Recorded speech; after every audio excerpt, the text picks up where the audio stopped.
Assalamualaikum warahmatullahi wabarakatuh. Kembali bersama Pak Robi di pembelajaran ekonomi. Kali ini kita akan bicara tentang sistem ekonomi. Nah, langsung saja, apa itu sistem ekonomi? Secara bahasa, sistem ekonomi diartikan sebagai tata cara dalam mengatur seluruh aktivitas ekonomi yang berlaku di masyarakat. Entah itu dari instansi ataupun wilayah swasta yang berpacu pada prinsip tertentu dengan tujuan akhir memperoleh kesejahteraan bersama. Lalu, apa saja macam-macam dari sistem ekonomi tersebut? Kalau kita bicara sistem ekonomi, maka tentu sistem ekonomi akan selalu berbeda antara negara satu dengan negara lain. Di dunia ini ada beberapa contoh dari sistem ekonomi. Yang pertama adalah sistem ekonomi tradisional, yang kedua sistem ekonomi komando, yang ketiga sistem ekonomi liberal, pasar atau bebas, dan yang terakhir adalah sistem ekonomi campuran. Langsung saja, apa itu sistem ekonomi tradisional? Sistem ekonomi tradisional adalah sistem ekonomi yang tujuan utamanya adalah untuk mencapai atau memenuhi kebutuhan hidup saja. Jadi biasanya sistem ekonomi tradisional memiliki ciri-ciri sebagai berikut. Yang pertama, teknik produksi dipelajari secara turun-temurun dan bersifat sederhana. Yang kedua, sistem barter masih digunakan dalam pemenuhan kebutuhan masyarakat. Yang ketiga, belum ada pembagian kerja dalam masyarakat. Jadi artinya di sini adalah antara produsen, konsumen, dan distributor masih menjadi satu rumah tangga. Jadi kita tidak bisa membedakan mana yang menjadi produsen, mana yang menjadi konsumen. Dan biasanya di dalam sistem ekonomi tradisional, produsen, konsumen, dan distributor menjadi satu. Ya. Kemudian yang berikutnya masih terikat pada tradisi dan kepercayaan setempat. Dan yang terakhir, alat dan teknologi produksi masih bersifat sederhana. Kalau pertanyaannya begini Pak Robi, apakah masih ada di dunia ini negara yang masih menganut sistem ekonomi tradisional? Jawabannya adalah mungkin tidak ada. Tapi bisa saja ekonomi tradisional itu diterapkan pada satu kelompok masyarakat tertentu.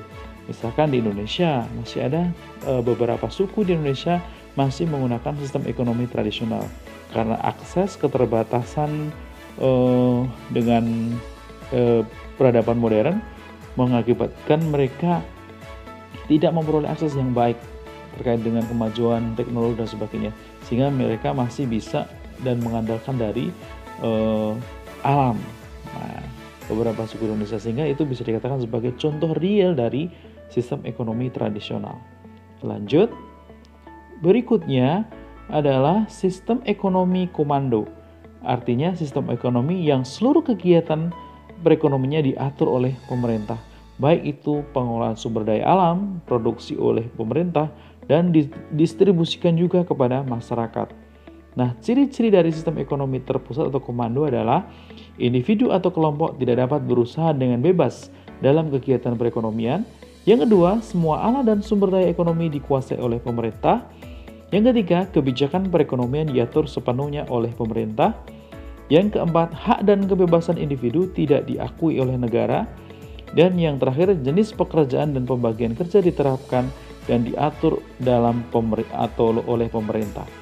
Jadi kalau melihat dari ciri-ciri tersebut, tentu sistem ekonomi komando ada kelemahan dan kelebihannya.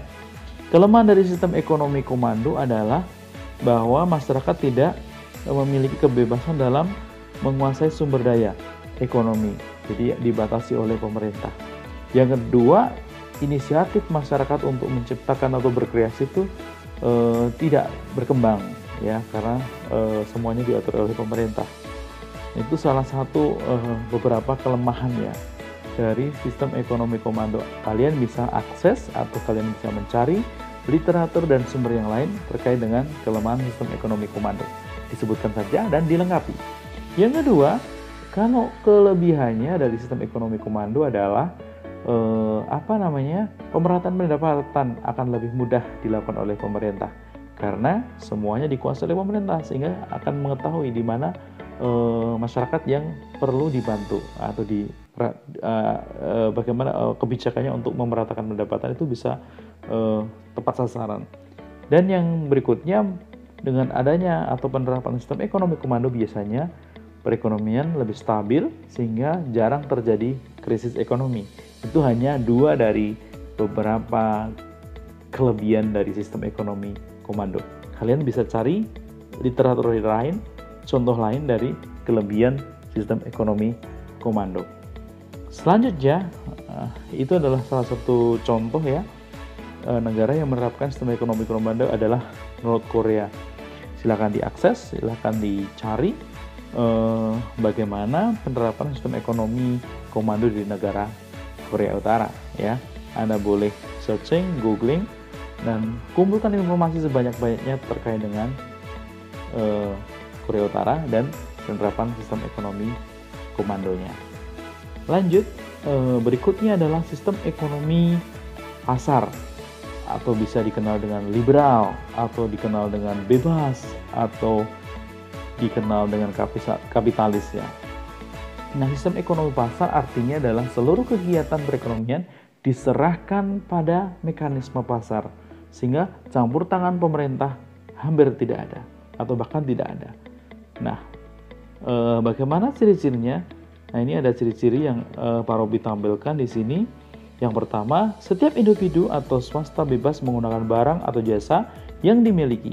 Yang kedua, segala bentuk aktivitas ekonomi dilakukan oleh pemerintah. Kemudian, dilakukan oleh masyarakat. Berikutnya, pemerintah tidak melakukan intervensi dalam pasar dan pemilik modal berhak memiliki sumber-sumber produksi. Nah, terakhir, terjadi persaingan yang ketat dalam kegiatan ekonomi. Nah, pastinya kalau sistem ekonomi liberal juga ada kelemahan dan kelebihan. Nah, kita lihat dulu dari kelemahannya.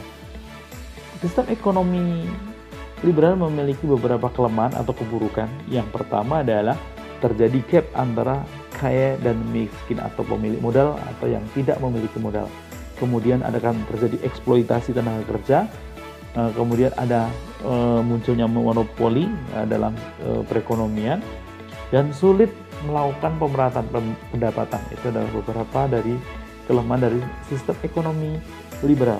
Selanjutnya, kelebihan dari sistem ekonomi liberal adalah karena terjadinya persaingan yang ketat, maka akan memunculkan produk berkualitas tinggi. Ya, kalau persaingannya ketat, maka produk yang berkualitas akan muncul. Yang kedua adalah terjadi efisiensi dalam proses produksi. Itu Pak Robi hanya berikan contoh 2 saja. Anda bisa mencari ya kelebihan lain dari sistem ekonomi pasar. Jangan hanya terputus atau jangan hanya menyebutkan nanti apa yang disampaikan Pak Robi, karena ada beberapa hal lain yang barangkali bisa dilengkapi begitu ya. Jadi itu sedikit dari kelebihan dan kelemahan dari sistem ekonomi pasar atau liberal. Nah, contohnya ini ada satu contoh di sini gambar itu White House. Saya kira kalian sudah paham ya. White House itu di USA, United States ya, of America. Salah satu contoh negara yang menerapkan sistem ekonomi liberal adalah Amerika Serikat. Lanjut.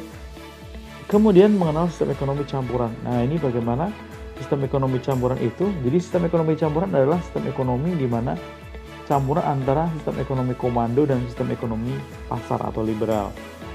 Nah, cirinya adalah merupakan gabungan dari 2 sistem ekonomi, yaitu sistem ekonomi pasar dan sistem ekonomi komando. Kemudian barang, modal, dan sumber daya yang vital bagi kebutuhan masyarakat dikuasai oleh pemerintah. Kemudian peran pemerintah dan swasta berimbang. Dan yang terakhir adalah pemerintah dapat mengintervensi dalam membuat peraturan, kebijakan fiskal, moneter, serta membantu dan mengawasi kegiatan swasta.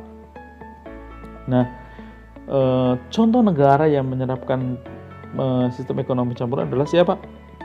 Mungkin hampir sebagian besar negara di dunia adalah pengaruh sistem ekonomi campuran. Jadi dia tidak melepas seluruhnya kegiatan ekonomi ke pasar, juga tidak mengekang pihak swasta untuk terlibat lebih aktif dalam kegiatan ekonomi. Nah, mungkin Indonesia adalah salah satu contoh ya, walaupun kita memiliki pedoman yang lain, yaitu adalah sistem ekonomi Pancasila, tapi secara garis besar Indonesia adalah pengaruh sistem ekonomi campuran. Sebagian masih dikuasai oleh pemerintah dan sebagian sudah diserahkan ke swasta. Lewat mana? Lewat investasi, ya, penanaman modal. Ini sudah terjadi ya, sudah terjadi di Indonesia. Nah, kemudian sistem ekonomi campuran pastilah memiliki kelemahan dan kelebihan. Apa itu kelemahan dan kelebihannya? Jadi, kelebihan dari sistem ekonomi campuran adalah yang pertama, sektor industri biasanya yang dikelola oleh perusahaan swasta itu mendapat izin dari pemerintah. Dan yang terjadi saat ini adalah kebanyakan karena swasta itu lebih mementingkannya adalah untuk mencari keuntungan sebesar-besarnya sehingga akan terjadi efisiensi biaya. Itu yang pertama. Yang kedua, mengurangi beban pemerintah dalam menentukan kebijakan, peraturan, dan pengaruh dalam menentukan produksi dan distribusi barang maupun jasa. Jadi karena sebagian besar sebagian dikelola oleh pemerintah dan sebagian yang lain dikelola oleh pihak swasta. Terus kelebihan yang ketiga adalah pemerintah memiliki kekuasaan untuk mengatur pasar dan menindak praktik penyalahgunaan kekuatan monopoli seperti mencegah kenaikan harga yang berlebihan. Jadi misalkan itu terjadi kelebihan atau kenaikan harga secara agregat, maka pemerintah bisa menerapkan kebijakan fiskal ya dengan mengatur di operasi pasar, dengan mengatur atau menerapkan intervensi kepada pasar. Terus selain yang tiga itu adalah pemerintah berhak memberlakukan sistem perpajakan terhadap produksi yang barang dan jasa. Nah, ini adalah lebih elegan. Jadi pemerintah juga berhak memberlakukan pajak ya, yang harus dibayar oleh produsen atas barang dan jasa. Dan yang berikutnya mungkin adalah terciptanya pemerataan pendapatan ya, sehingga akan mengurangi tingkat kemiskinan. Kekurangannya adalah yang pertama, tidak ada kejelasan dan peraturan tentang seberapa besar pengaruh pemerintah dalam kegiatan perekonomian. Jadi nggak ada batasannya berapa besar sih pengaruh pemerintah terhadap perekonomian, ya kita nggak bisa mengukur. Yang kedua, perluasan kebijakan fiskal bisa berimbas pada semakin sulitnya pendapatan atau mendapatkan pinjaman dari pemerintah. Terus yang terakhir adalah banyaknya kekuatan pasar akan menyebabkan munculnya ketimpangan dalam persaingan bisnis dan tidak tepatnya dalam mengolah sumber daya. Jadi itu anak-anak beberapa kekurangan dan kelebihan dari sistem ekonomi campuran. Selanjutnya, bagaimanakah dengan Indonesia? Indonesia memiliki pandangan yaitu dengan menerapkan sistem perekonomian Indonesia yaitu demokrasi ekonomi. Nah, bagaimana ciri-cirinya? Jadi kalau di Indonesia produksi diusahakan sebagai usaha bersama untuk mewujudkan keadilan dan kemakmuran ya. Jadi intinya produksi itu tujuan akhirnya adalah untuk mencapai kemakmuran. Yang kedua, setiap masyarakat bebas berusaha tetapi dalam batas dan memenuhi syarat yang berlaku di Indonesia. Yang ketiga, sebagian besar produksi masyarakat merupakan usaha swasta atau individu yang diatur oleh mekanisme harga dan pasar. Dan yang terakhir, perusahaan negara menguasai sektor ekonomi vital bagi hajat hidup orang banyak seperti listrik dan air. Apakah benar-benar terjadi? Anda boleh dilihat di realita kenyataan yang terjadi. Tidak semuanya ya, tidak semuanya. Lanjut, berikutnya adalah dasar-dasar perekonomian Indonesia. Nah, apa saja sih dasar-dasar perekonomian Indonesia? Ini terbagi menjadi beberapa. Yang pertama adalah kekeluargaan. Yang kedua adalah kerjasama. Ketiga gotong royong, dan keempat adalah keadilan. Yang terakhir adalah kemandirian. Nah, dari nilai-nilai perekonomian Indonesia ini, Pak Robi ingin menyampaikan, memberikan tugas untuk kalian. Silakan dicari ya, apa makna dari nilai-nilai tersebut bagi perekonomian Indonesia. Kemudian bagaimana realita implementasinya. Jawab pertanyaan ini via Google Classroom. Deadline-nya hari ini. Dan insya Allah Classroom sudah Pak Robi sediakan. Lanjut, dampak demokrasi ekonomi terhadap perekonomian Indonesia apa sajakah? Nah, ini dampak demokrasi ekonominya bisa kita lihat. Yang pertama itu ada dampak positif dan dampak negatif. Nah, kalau kita bicara tentang dampak positifnya sudah jelas, Yang pertama, perekonomian disusun sebagai usaha bersama berdasarkan asas-asas kekeluargaan. Yang kedua, cabang-cabang produksi yang penting vital dikuasai oleh negara, itu sama yang termuat dalam pasal 33 ya. Yang ketiga, warga negara bebas memilih pekerjaan yang dikendaki. Dan yang terakhir adalah potensi inisiatif dan daya kreasi warga negara dikembangkan sepenuhnya selama tidak merugikan masyarakat. Ini dampak positifnya dari demokrasi ekonomi. Selanjutnya, dampak negatifnya adalah sebagai berikut. Yang pertama, perkembangan ekonomi modern dan tradisional berjalan secara tidak seimbang. Yang kedua, pelaksanaan kebijakan oleh pemerintah untuk mengawasi perekonomian masih lemah. Yang ketiga, terdapat monopoli atas sumber produksi. Keempat, muncul korupsi, kolusi, dan nepotisme. Nah, anak-anak, itulah penjelasan dari sistem ekonomi yang ada di dunia dan di Indonesia khususnya. Tentu ada banyak hal yang sekiranya belum lengkap dari apa yang Pak Robi jelaskan. Maka dari itu, silakan browsing dan cari ya. Mungkin ada banyak pertanyaan, silakan dirangkum pertanyaannya. Pada pertemuan selanjutnya kalian bisa menanyakan detail dan apa saja yang menjadi pertanyaan dari kalian.